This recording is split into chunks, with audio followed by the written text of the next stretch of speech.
Okay, Bosse Fanya, you are the first one today. Welcome. Adebayo, welcome.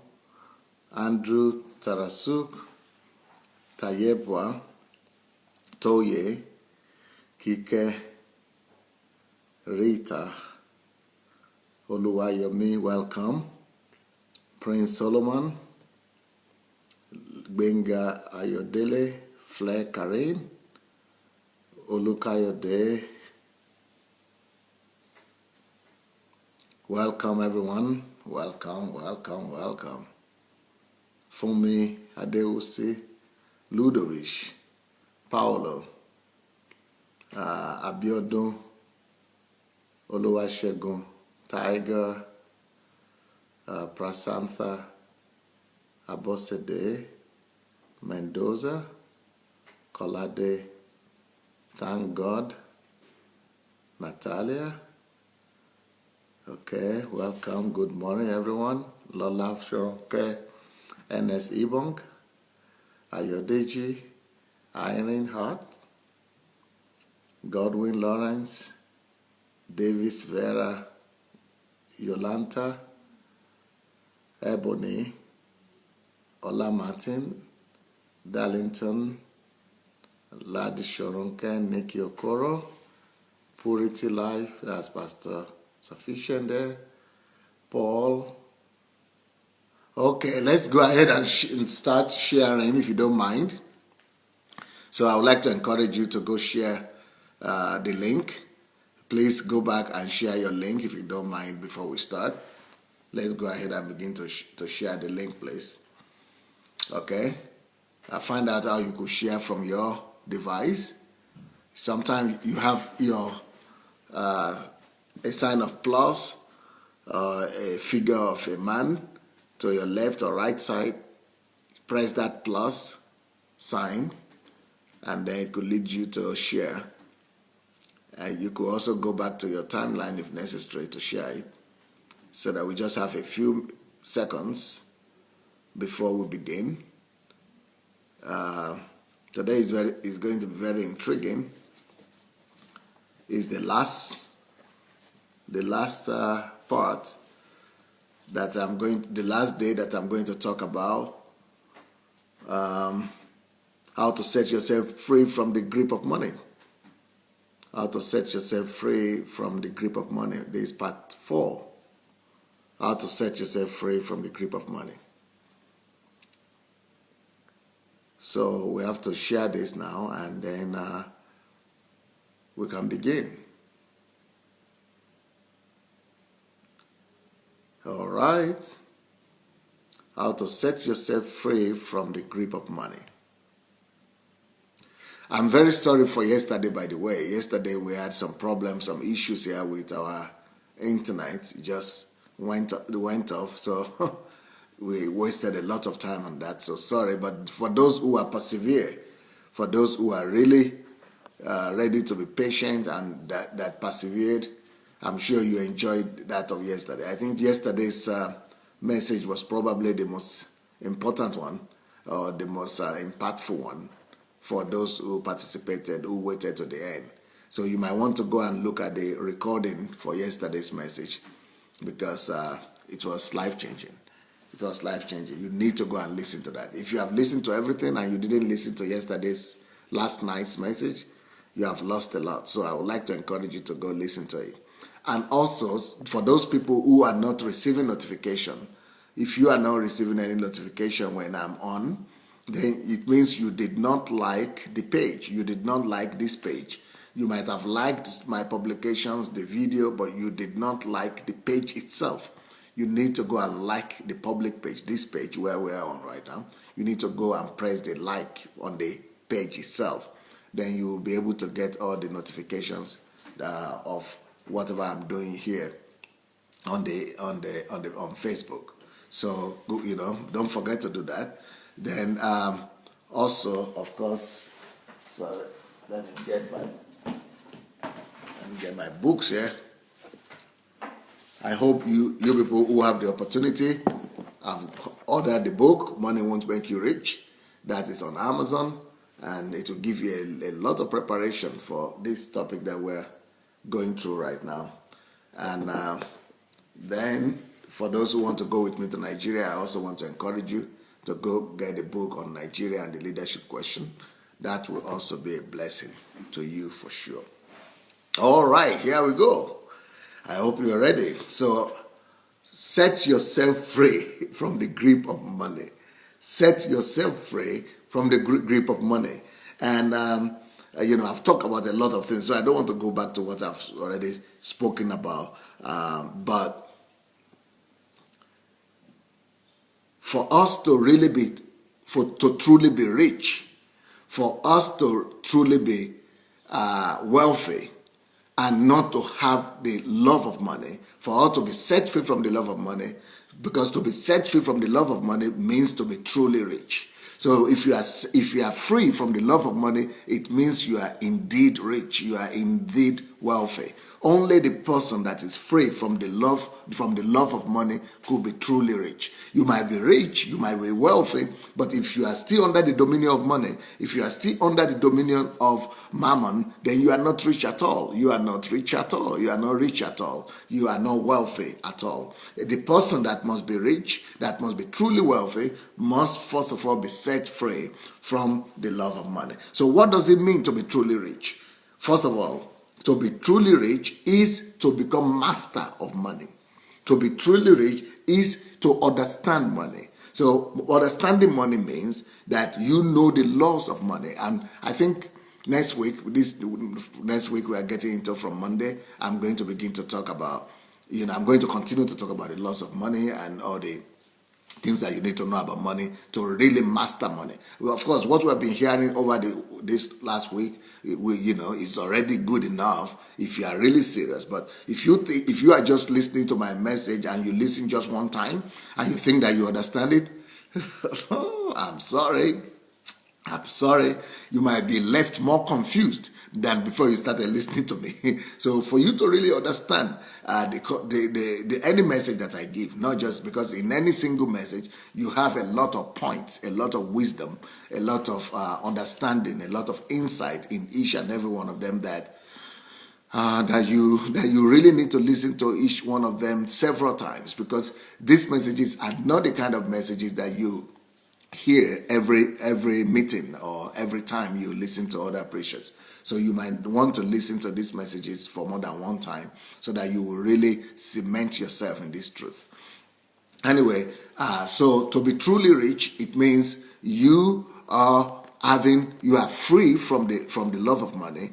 And I already explained to you what the love of money is. The love of money is when you are captivated by money, when you are driven by money, when you are driven by the desire to make money, when the desire to make money is your motivating factor, when that is the thing that is driving you, when you are being driven by the desire to make money, by the desire to have money. So when you are dreaming about it, when you are dreaming about money, when you cannot live a day without thinking about money and its influence in your life, when you are looking for it, when you are dependent on it, when it decides your decisions and it, is the one that takes your decisions for you. Either you have money, you say, I can afford this.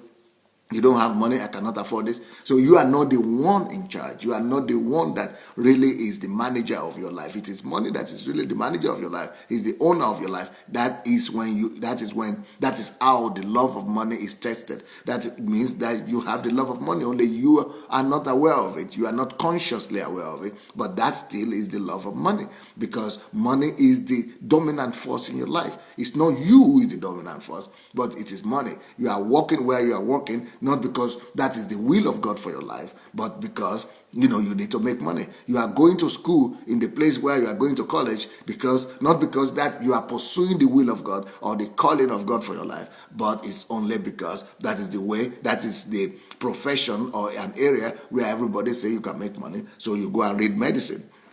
and or some other cause like that. So many people are actually being dictated and being ruled by money, only they are not aware of it, and that is what we call the love of money. So the love of money, nobody is going to come around and say, oh, I love money, look, I just have passion. Because when you look at the word love, sometimes we kind of compare it to love in the sense of the way we love our children, our family, or the way we love good things. But this term, love of money, is actually referring to dependency on money. It's actually referring to the place of money in the life of a person, the dominant force of money. And so the money should not be the dominant force. And like I said yesterday, that most people, most people who are more in love with money, or who have who are more under the influence of money, are not the rich people. Really, they are the poor people. The poor people are the ones who are really mostly under the influence of money, because without money they cannot do anything. People buy them for money. They buy their time for money.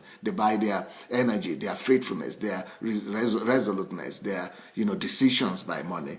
Because they need money, they need to put food on the table. They just need to do what they need to do, and just for money, people keep quiet. They don't speak the truth. Because of money, people go to the work they don't like. Because of money, people wake up in the morning, they go and do what they need to do. But it is actually money that's driving them. But the truth is that the thing that should drive us to do whatever we are doing first should be our desire to please God, that we know is calling upon our lives, and we are waking up just to live for that calling. What a life that would be, right? What a life that would be. That you are waking up every morning, you are just serving your master. You are doing exactly what you are born to do. You are sent to the world to do this particular thing, and that's exactly what you are doing.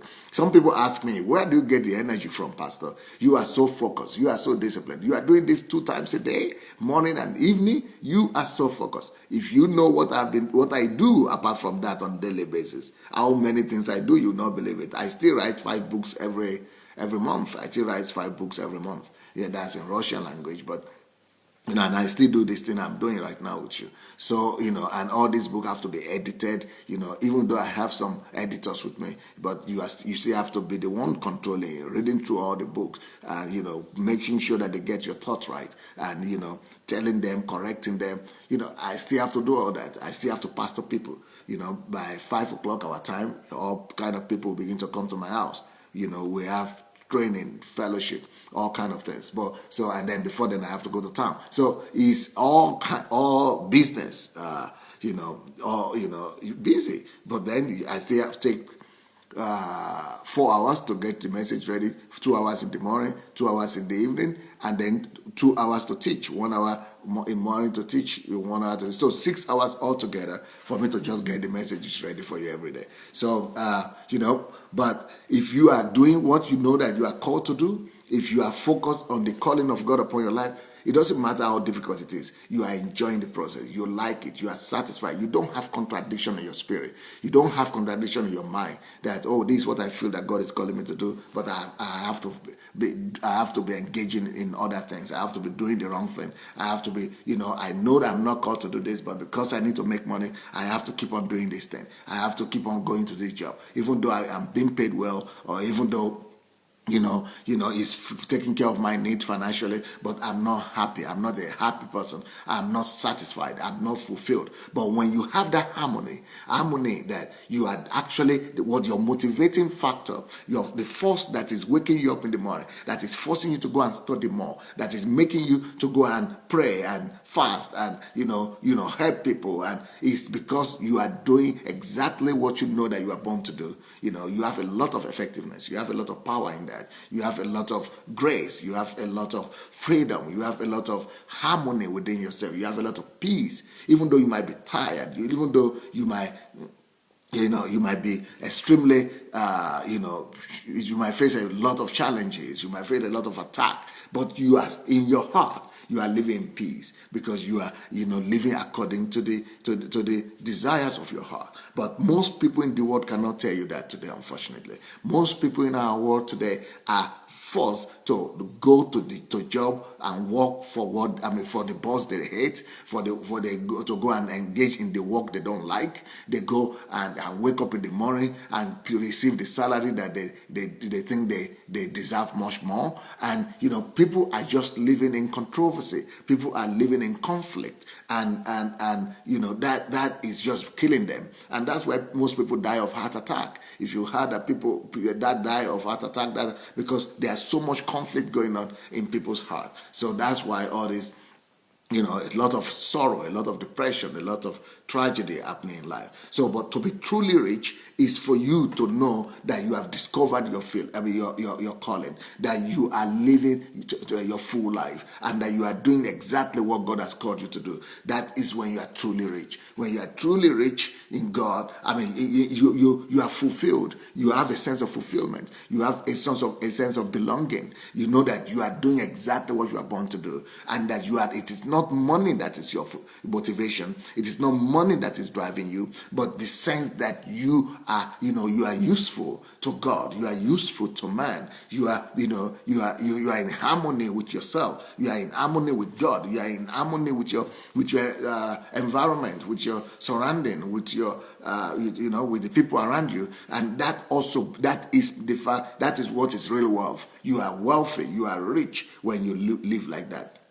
So what does it mean to be set free from the from the power of money, from the dominion of money, and to be truly rich? When you are truly rich, you understand how money works. You know that money is not supposed to be followed. When you are truly rich, you know that money should not be your, the dictator.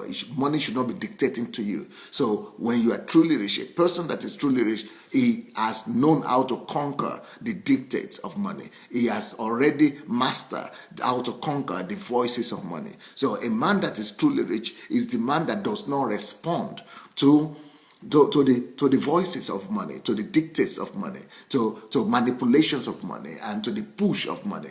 When you, like I said yesterday, when you are able to place down, a big amount of money, maybe $10,000 or $1,000 or $100,000 or $1 million, and it is there in your house. You are looking at it every day, and you are not even responding. If you are able to do that kind of exercise, you have money. Of course, there are always needs, but needs should not be your Lord. There are always needs.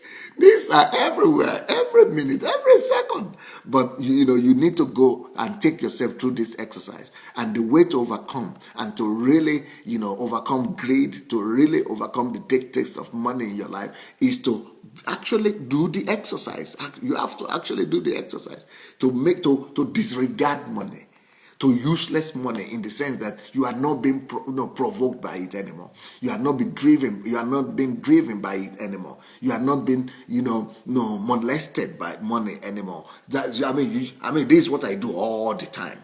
Anybody that knows me, they know that I never carry money. I useless money. I disregard money. I want to convince myself, and I want to prove to myself that I can survive without money. Even little money, like $100 or $50. I don't even carry any cash. I believe that I am money myself. I am already wealthy. Of course. So what do I do when I need money? I ask the driver, give me some money, or take it from my wife later on when you get home, or anybody that, some people always carry money. Anyway, you are not like me, but I got used to it. I got used to not carrying money. So I don't even touch money. I don't even come across money. When I need money, I just give order and give instruction for people to do, for money to be taken from somewhere.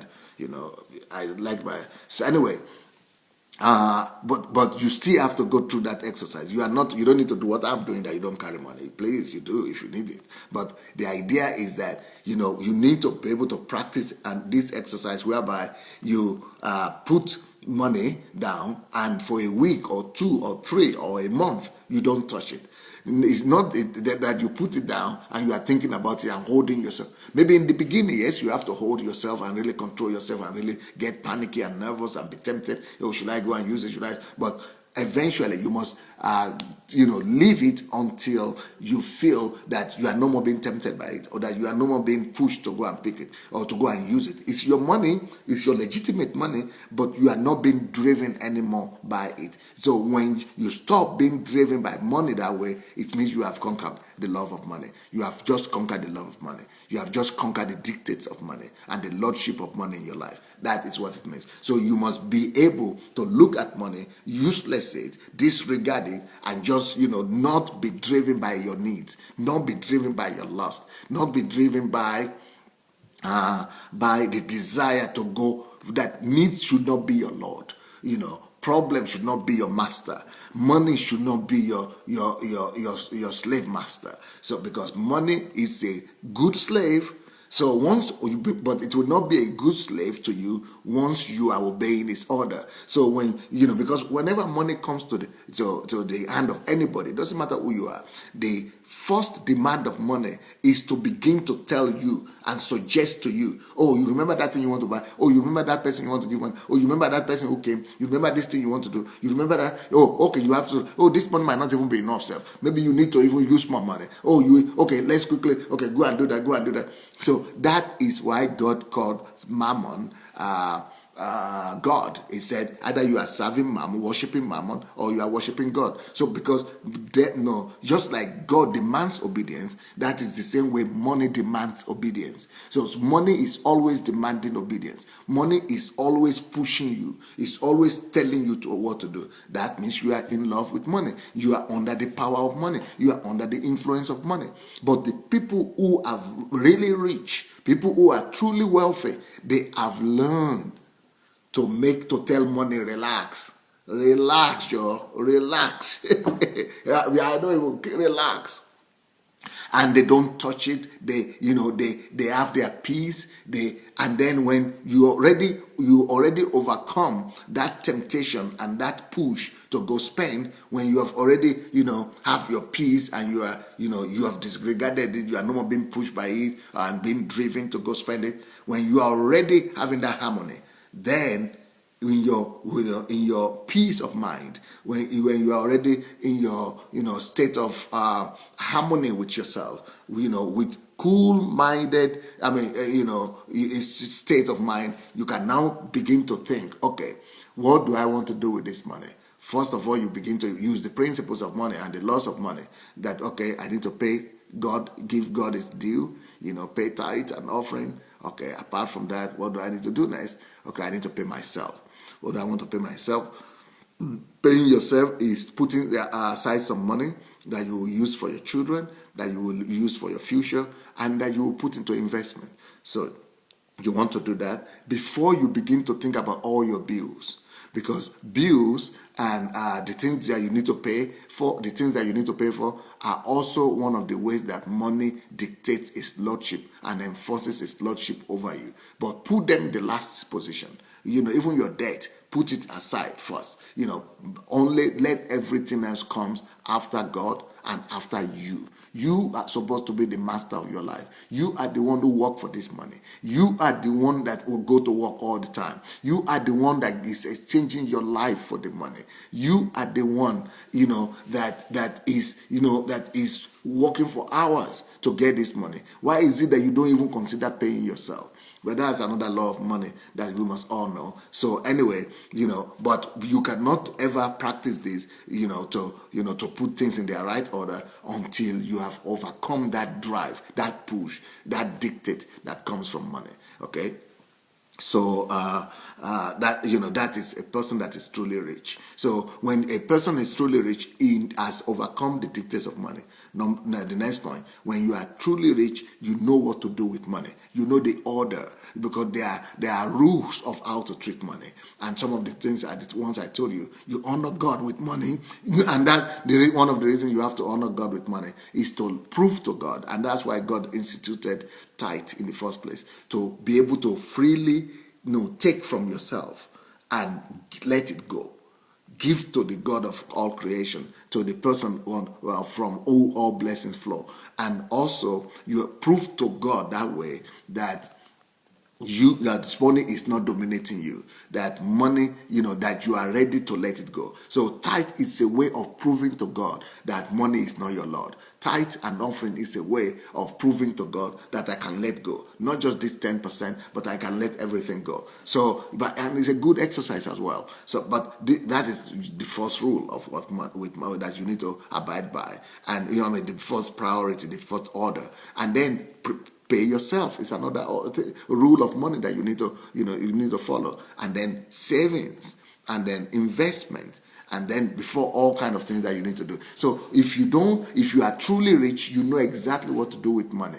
And you don't come under all pitiable situation when everybody wants you to pity them, and emotions are flowing left and right, and you are using the money you're supposed to save for your future, the money you are supposed to pay yourself with, the money you are supposed to put in investment, you are using it to go and do pity party, and to go and be giving to people who are just calling on you to pity them. And then you don't have a future. Later on, somebody will be pitying you tomorrow, because you are just as bad as them now. You are just as poor as those people you are trying to help yesterday. Now somebody has to help you too. So you don't want that to happen with you. You want to put your priorities right. So people who are truly rich, they know how to put their priorities right when it comes to money. They know the loss of money, how to manage money, and how to overcome money. They also know how to put money in its right order. But people who are not rich, people who are under the power and the love of money, they don't know how money works. They don't know how money should be in its right order and things like that. So they are, just messing everything up. They're just messing everything up. Patricia Agbino said, "Wow, where have you been, sir? If only I had this information before, I would have been in a better place than now."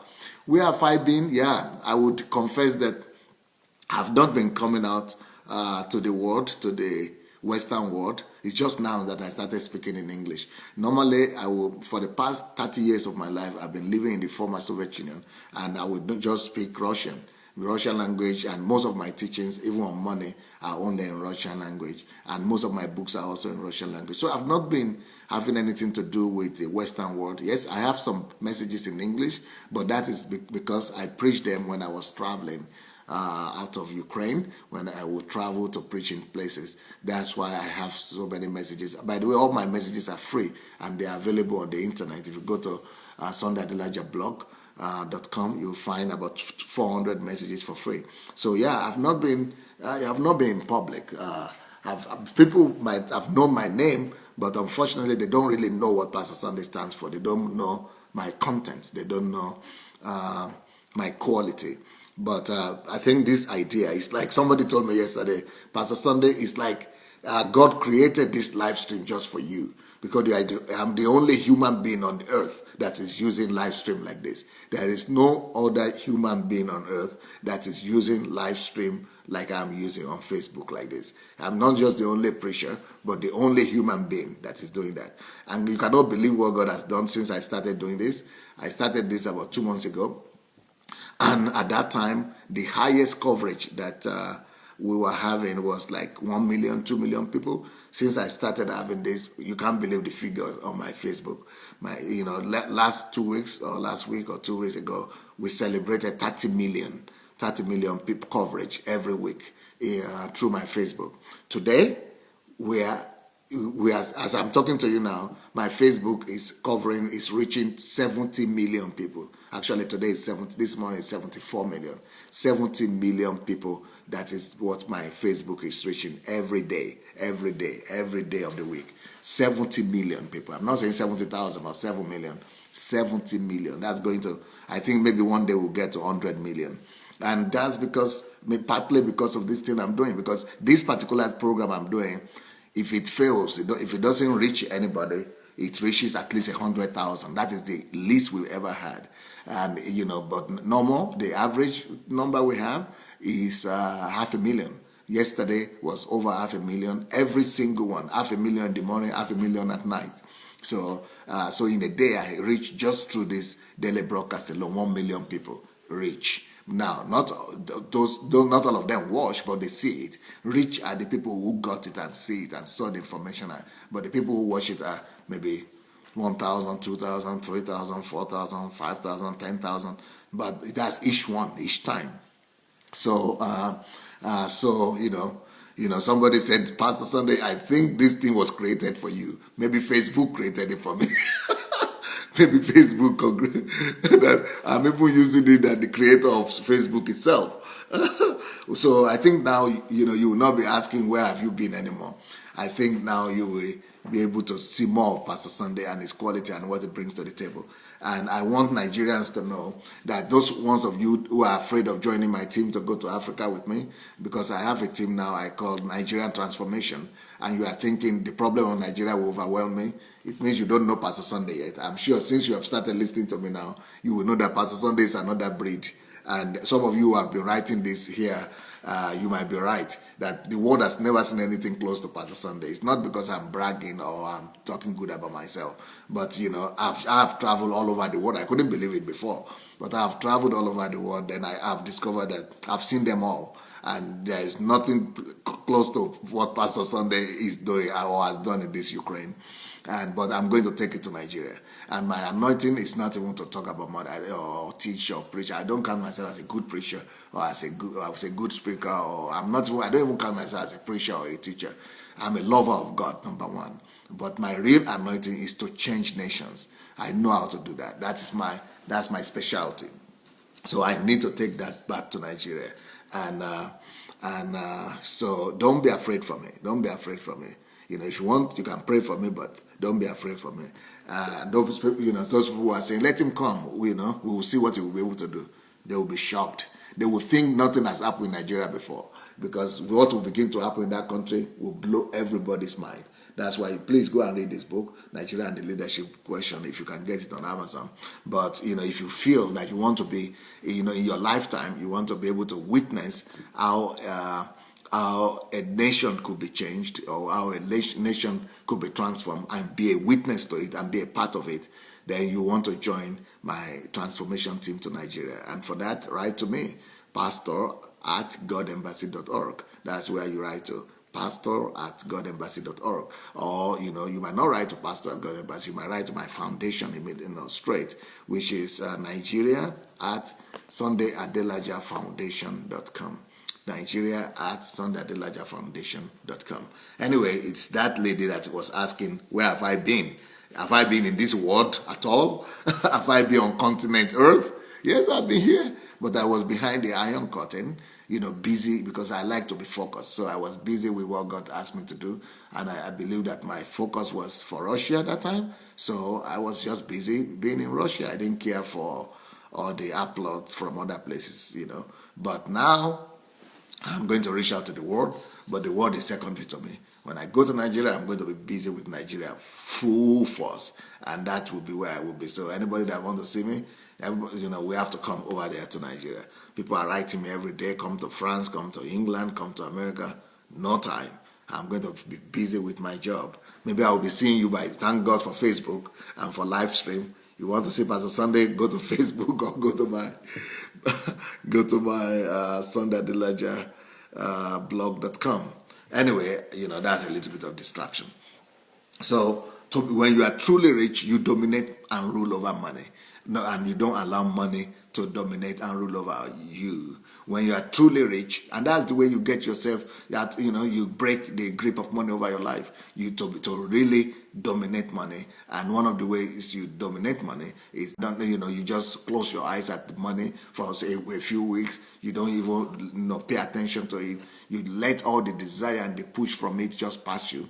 Then when you are already cool-minded, then you begin to master it. So money is a good servant. When you can master it, it's a good servant. But if you don't know how to master money, and if you don't master it, if you don't know its laws and its rules, it will be your master. It will be the one that is commanding you. It will be the one that is using you. It will be the one that is dominating you. So don't let money dominate you. Don't let money rule over you. You learn to dominate money. You learn to rule over money and be its master, and it will be a good servant to you. For that to happen, you need to know the laws of money. You need to know the order and the principles of money. and you need to be truly rich.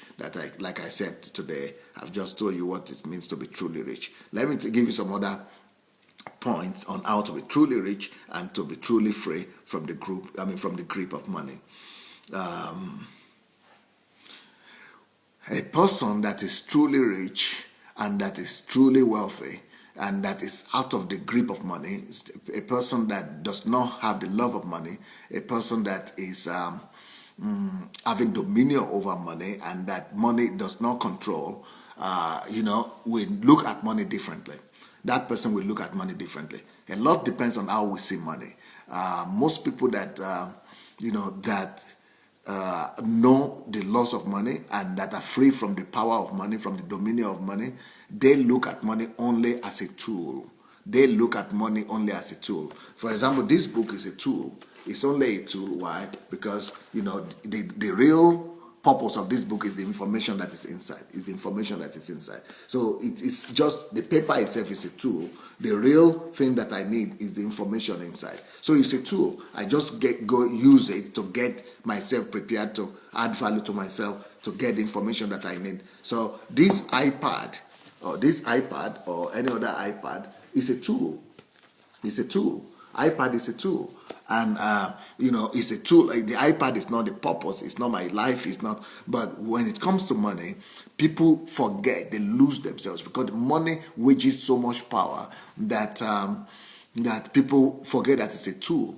So actually yesterday night, if you didn't listen to yesterday night's broadcast because it was freezing, I would really like you to go listen to that recording, because I said yesterday that you must be able to look at money just as sheets of paper.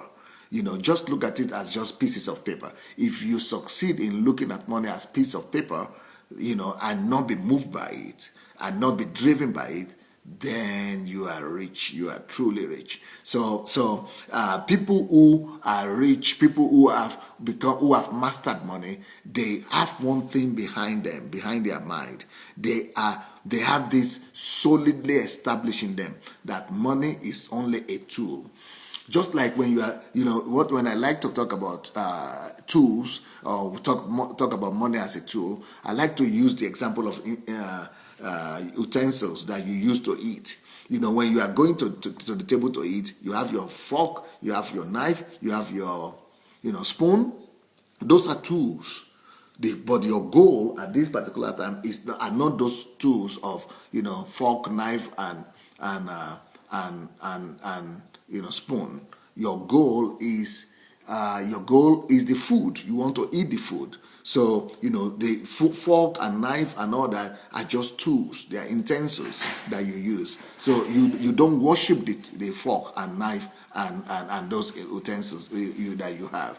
You go and you don't eat them. You don't eat the fork. You don't eat the spoon. You don't eat the knife. You eat the food. Food is your goal. So that's a tool. It's a tool that helps food get to your mouth. So that's how we should be looking at money. Money is a tool that we use that helps us to fulfill the purpose of God. Money is a tool in our hand that we use to, establish our goals in life. Money is a tool that we use to fulfill God's purpose for our lives. Money is a tool that we use to bring about the intentions of God on the earth. Money is a tool that we use to advance the kingdom of God. Money is a tool that we use to bring about His righteousness. So money is just a tool. So you just look at it as, the fork or the knife or the spoon that you use to eat. So, or the plate that you use. Those are tools. So, but people who have mastered money, they don't worship money because they know it's a tool. They don't pay too much attention to it. They don't take it too serious. They respect it. They have the right attitude to it. They value it, but they don't worship it to the extent that, is the one that is now controlling them or ruling over their lives. That is one of the key thing that will help you to actually overcome the dictates of money, and that will deliver you from the love of money. If you see money other than a tool, then you are probably going to be under its dictate. You are probably going to be under its control, and then money is going to be dictating to you. It's going to become your lord. It's going to become your master, and you are going to, come under the influence of money, and you'll be worshiping money's son. So that is one difference between people that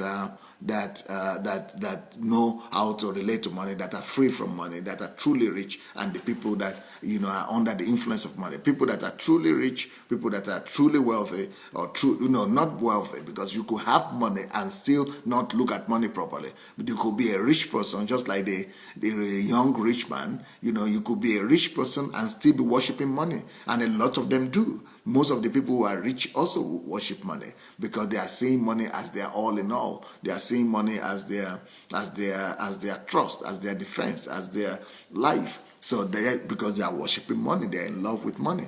So both the rich and the poor could have the love of money. But when you are free from money, when you are truly rich, then you don't look at money as something too important. You don't take money too serious. Just look at it as a tool of fulfilling the will of God, as a tool to establish the purposes of God on the earth, as a tool to bring about his kingdom, as a tool to expand his righteousness upon the earth. And also it's a tool for you to buy treasure in heaven. Like Jesus said, don't pile up treasure on earth for yourself. Gather up treasure in heaven. And the way to do that is through money. If you have money, you'll be able to get a lot of people saved. If you have money, you'll be able to do a lot of good work. If you have your priorities right, of course. You'll definitely be able to do more with money than without money.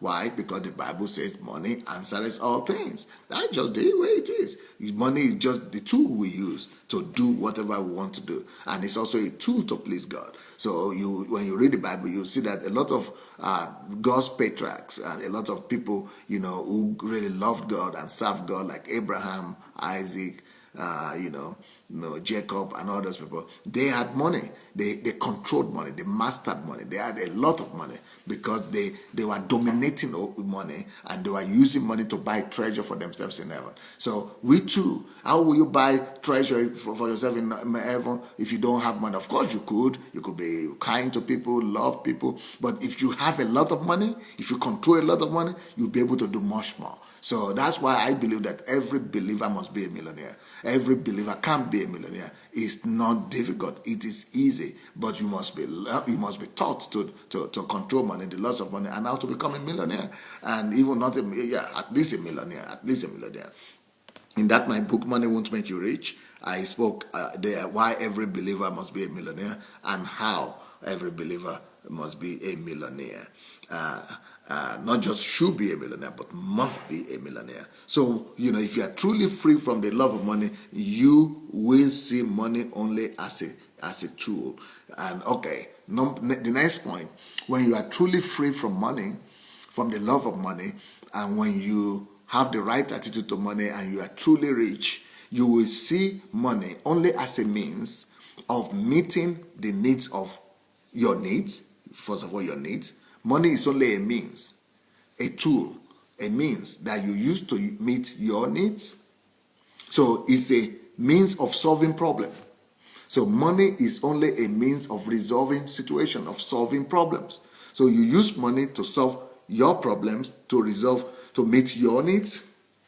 Number two, you use money as a means to resolve God's needs, to solve God's problems. God have problems. God have his needs. God wants us to be the ones solving his needs and resolving his problems. So money is only a means of solving my problems, my needs, meeting my needs, meeting God's needs. And money is also a means of meeting the needs of others, the needs of people around me, the needs of the world around me. So money is a means of meeting needs. Money is a tool of solving problems. Money is only an instrument, in my hand that I use to help people, to help myself, to help God, to resolve problems, to bring answers, to bring solution, to to bring about solution to lives of people. So it's just a means. It's just a servant that I use to to meet the need of God, to meet the need of man, to meet my need. So it's just a servant in my hand. It's something that I command. It's something that I control, that I rule over. Oh, it's a pity I don't have money in my hand right now. Let me see if I could show you money here. Okay, yeah, I think I can show you one. There is a book here I wrote about money in Russian language. Oh, I have someone here. You have US dollars? I need US dollars. You don't have US dollars. Okay, he doesn't have. These are Ukrainian money and Swedish money. Look at US dollars here. Can you see US dollars here? Okay. I'm sure you know this information anyway. Everybody that has seen a US dollars before, a US dollar bill, you will see that the US dollar has a word, a phrase that is inscribed in it. It's called "In God We Trust." Can you remember that? Do you all know that there is a phrase like that in US money that is called "In God We Trust"? You can't see it here, of course, but "In God We Trust." You know what I discovered when I was writing this book, Money Won't Make You Rich? What I discovered about that phrase, and maybe this is my own fantasy. Maybe it's not true. Maybe because I was not there when those people came up with that inscription, and I was not in their mind. I was not there. I didn't seek advice from them, and I didn't, ask them why they put the inscription. I didn't know who did it, but I think it should be Franklin. It should be Benjamin Franklin who did that, because that is one of my heroes, and he's the one that designed the money. So what I think that they are trying to say, the founding fathers of America, what I think they were trying to say is that they were trying to say, even though this money is powerful, even though money is powerful, and as powerful as money is, I think what they are trying to say is, we are trying to say to ourselves, and we are trying to say to the world, that as powerful as money is, we want to, everybody that will ever hold this dollar bill, $100 bill, or $1 bill, any piece of money, that we are not trusting in these pieces of paper. We are not trusting in you, dollar. We are not trusting in you, money. We are not trusting in you, this piece of paper. We are putting our trust in God. I think what they are trying to say really is that, and they are trying to pass a message to all of us, that anytime you owed money, anytime you owe this money, that you will be tempted. These are Swedish money. My friend that is here, Pastor Rory, just brought them to me. When you look at them like this, they said, they are trying to pass us a message that this money will try to control you. Money will try to dictate to you. It would like to tempt you to put your trust in it. And they are trying to say, please don't fall into that temptation.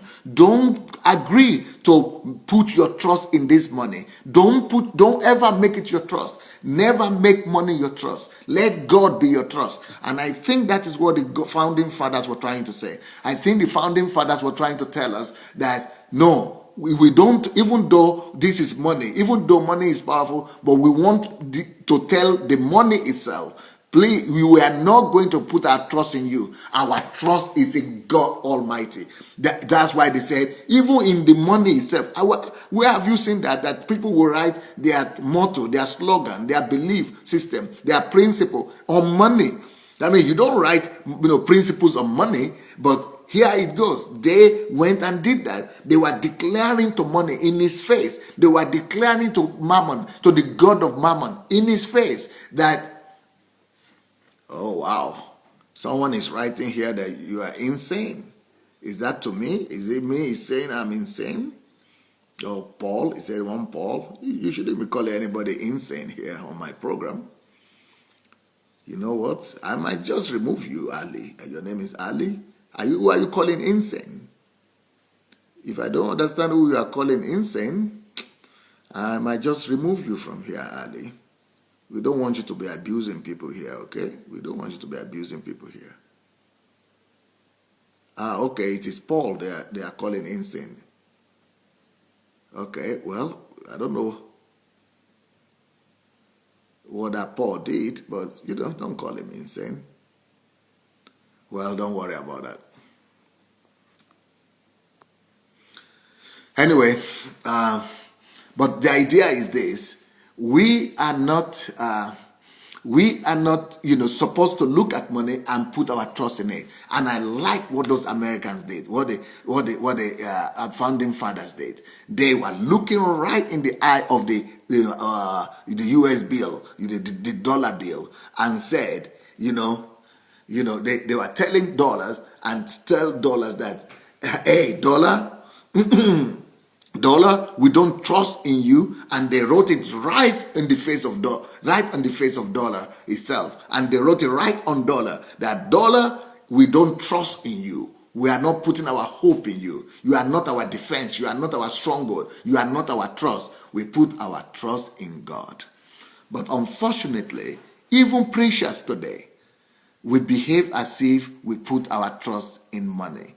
The way people talk about money, the way people, push church members to gather money to give offering, the way people, I heard, people I even heard yesterday, somebody was telling me that that someone, came to a preacher came to a certain church, and then, they were doing all kinds of offering. So every day after he finishes preaching, and he prays for people, he will now tell people, if you want God to answer this, my prayer, if you want the effect of my prayer to remain with you, you need to give some more money so that the prayer will stick, so that the prayer will remain. God will answer your prayer, and my prayer, every prayer I pray for you, you must cement it and seal it with money.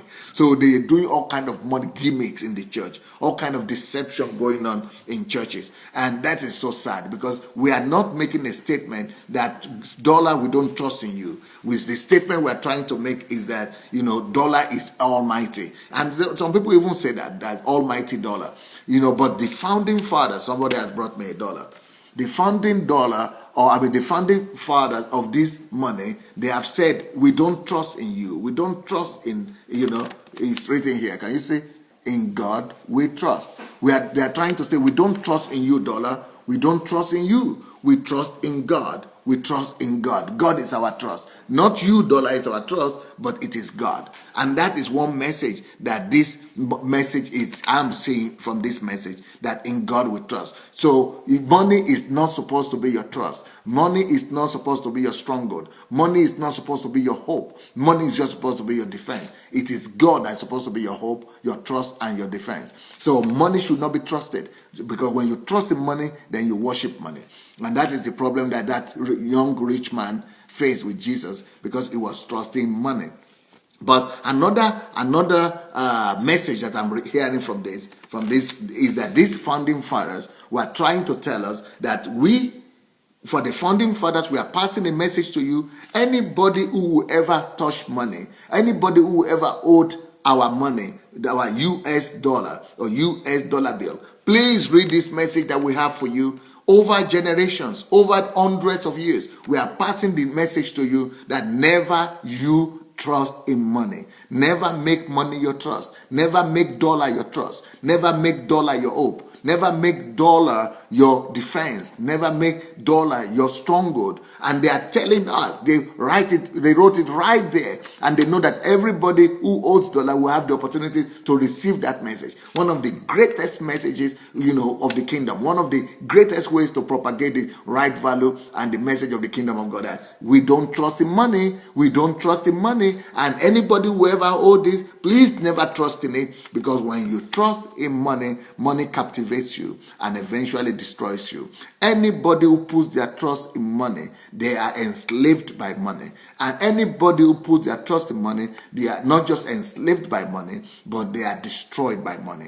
And of course, when you put your trust in money, it means that you are not worshiping the God Almighty. Even though you are a pastor, even though you lead a congregation, you are worshiping the God of Mammon. The God of Mammon. So I like this message. I like this idea that was the American founding fathers. But today, it's like nobody is seeing it. Maybe they see the statement, but they don't really know the value of it. And today, most people put their hope in money, really, especially in dollar.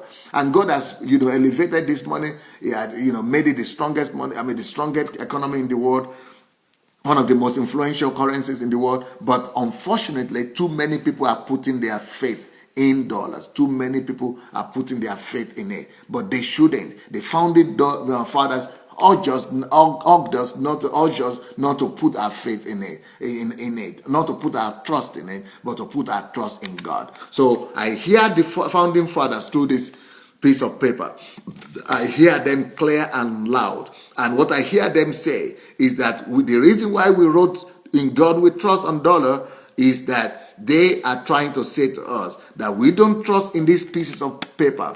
They probably have had the right perspective that money is only a piece of paper. Only a piece of paper. Our trust should not be in pieces of paper. Our trust must not be in piece of paper. Our trust should be in God, not in money. That's why they wrote it. It is in God we put our trust. It is in God we trust. It's our defense. It's our solution. And of course, yeah, you are right that some people are asking that the phrase should be removed because of ignorance. People just don't think deeply. And I'm very sorry if it's going to be removed. It's very, very sad. Very sad. But they have not removed it yet, and I hope they will never remove it. Well, another thing you want to know about money, if you are going to break the stronghold of money upon your life, you must know this, that if money becomes your master, if money becomes our master, if money becomes our master, then our lives will show its fruits. If you don't dominate money, if you submit yourself to the power and dictates of money, if money has too much influence over your life, then there are some fruits that influence will bring. The influence of money is very bad. When money is the determining factor, is having the greatest influence over your life, when you depend on money, when you follow money, when your purpose and agenda is to make money, and your purpose and goal becomes money making, then your life will show the fruits of money. Your life will show the fruits of money. So what are the fruits that money produces? The love of money produces. What are the fruits that love of money produces? When you have the love of money, it will produce in your life the fruits of pride. Anybody that has the love of money will be prideful. Because you are trusting in it. You are using it as your support, as your stronghold, as your trust, as your energy, as your pride. So you'll be prideful because you trust in money. Because you love money, you'll be arrogant. Money, the love of money, breeds in people who love it arrogance. That's the fruit of money.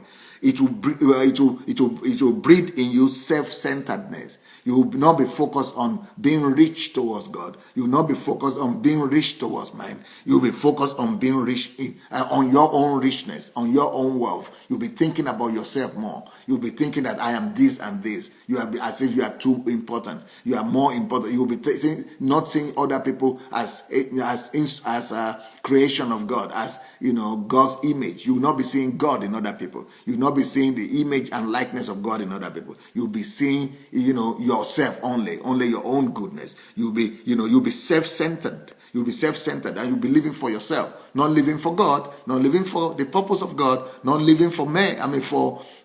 For others, but you'll be living for yourself. Those are the fruits that love of money produces in you. Then you'll be dishonest. When you really love money, you will look for any means of getting it. And one of the means that people use to get money is dishonest ways. They are being dishonest. And even preachers use dishonest means to get money from other people. It's so sad. They exploit members of church, and they deceive. They use deceit to get money from people. And that is because money is your Lord. Money is your God. Because you are in love with money. Because you are not free from the love of money.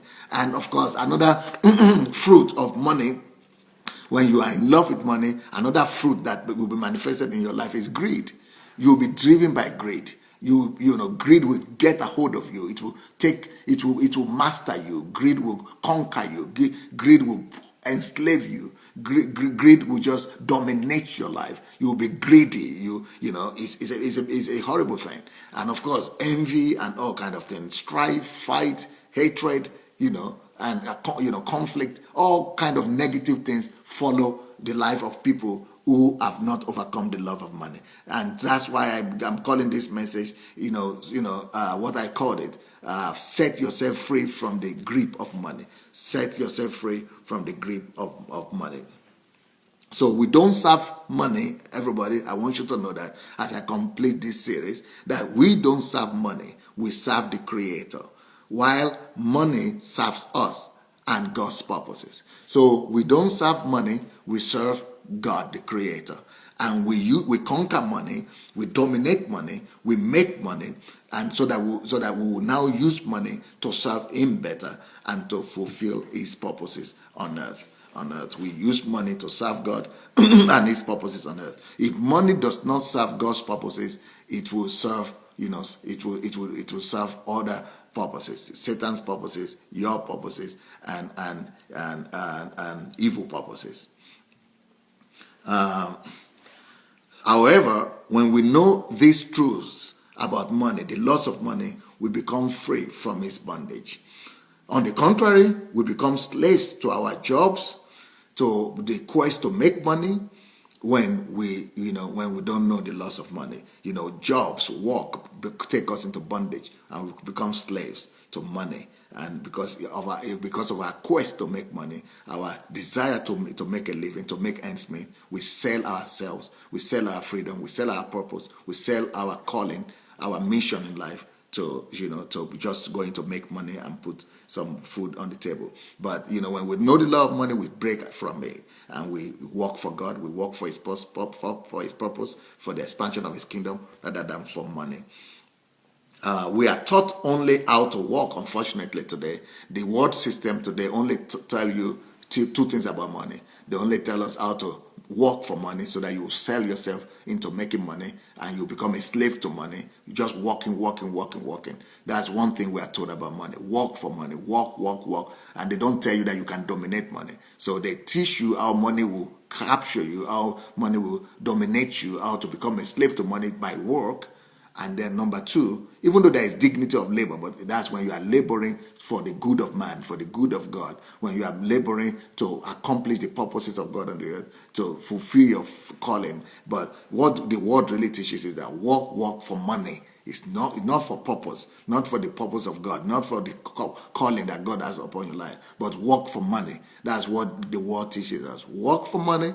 And number two thing they teach us is how to spend it. Spend money. So you work for money, you be as a slave, money becomes your slave master, and then the next thing they tell you is, just enjoy. So they teach us how to make money, work for money, and how to be a slave to money. But they don't tell you like that they want you to be a slave to money.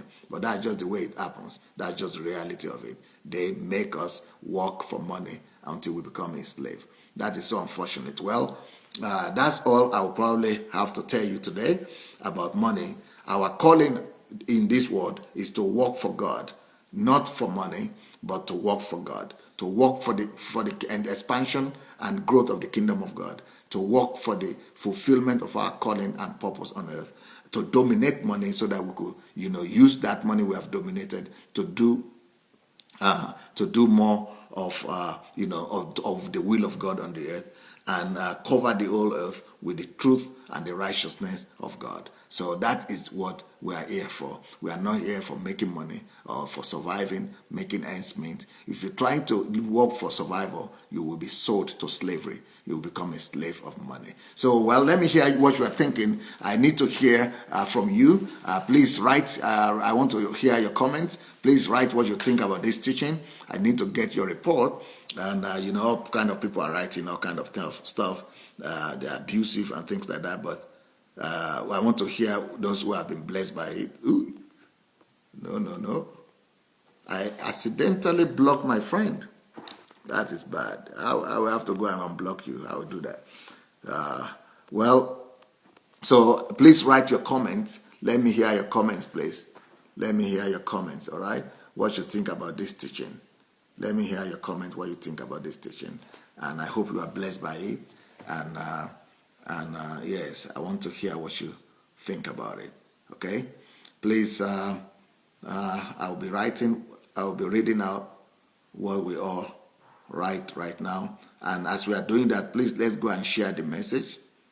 Let's go share the message with our friends. If you have not shared this message, please go share the message, okay?